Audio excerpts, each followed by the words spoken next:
Welcome back. Now, there are quite a few conversations in the parenting space not a lot of parents want to get into. And one is on raising digital citizens, responsible digital citizens. On Parenting Today, we have Babatunde Kayode. He is a parenting expert, and he's also a teen guide, and he's had quite a few conversations like this, and he's joining us to talk about exactly this topic, responsible digital citizens. Welcome to the show. Thank you. It's good to be here. All right, so maybe we should explain what a responsible digital citizen actually is. Okay. And why we should be raising them. Okay, responsible digital citizens. Like I always say that the children we have now are digital natives. They were born where technology is advancing. Now that we have AI and the rest of that. And a lot of things are happening on the social media space, internet space, even digital space, to put all of them together.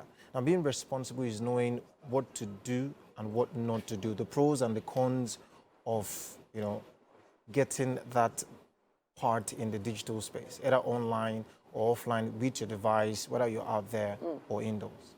Okay, so now I want to come from this angle. There are probably a few parents out there who are still in denial of the fact that they are raising children in a particular age where exposure to digital devices is basically essential and something they cannot avoid anymore. How do you respond to parents you come across who think this way? Okay. You can't solve a problem by running away from it. That's number one.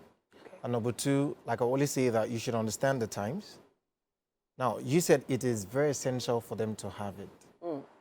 Now, if you say because you're scared, or maybe because of the stories you hear online, and then you want to prevent them from having access to these things, you would only kill their level of development.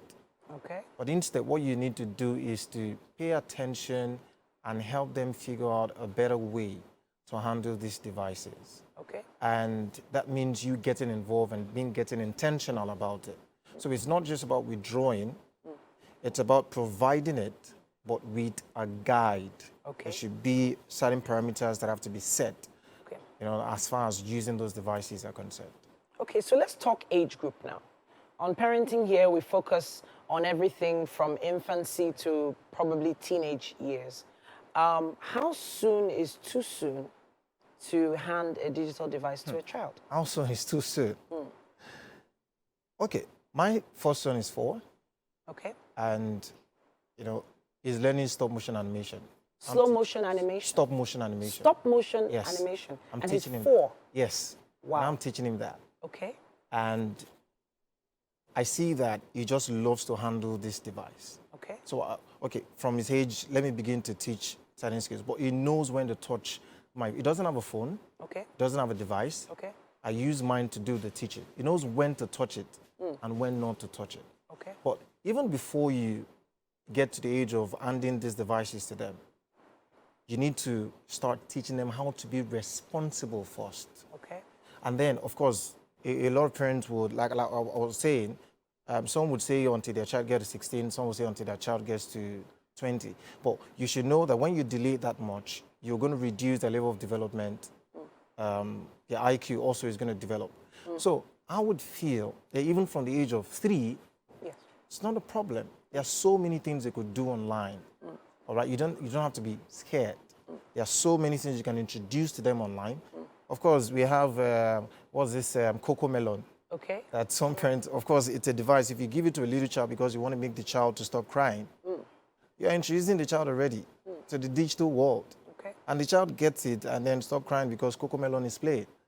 So then what stops you from, handing the same device to someone that is 4 or 5?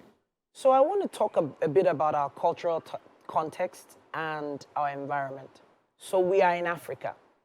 And it's become evident because of, some research that we've done over time, that children from age 3, 4 years old, like your son, in other countries, in Asia, in America, in Europe, are all being exposed to these digital devices already.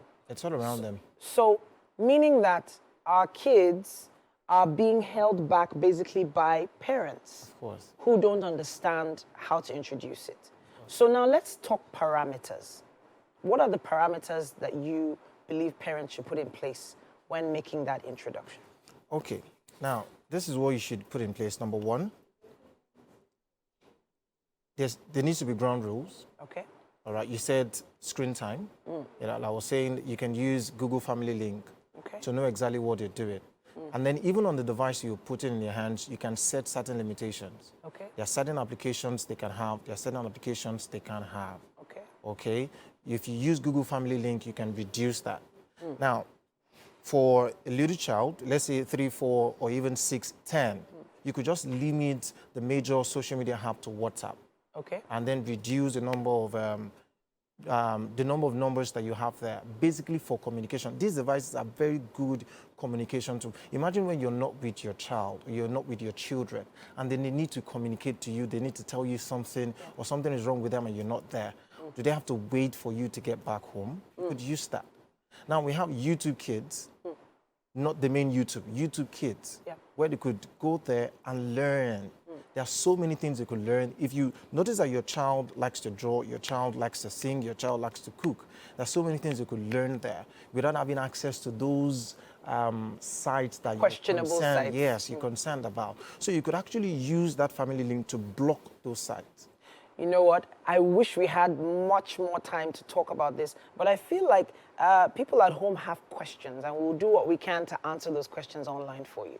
Use our hashtag WakeUpNigeria on TVC and ask your questions. We have Babatunde Kayode, a parenting expert here. He'll be back again next week to discuss some more. I have to say thank you to you for joining us. Thank you very much.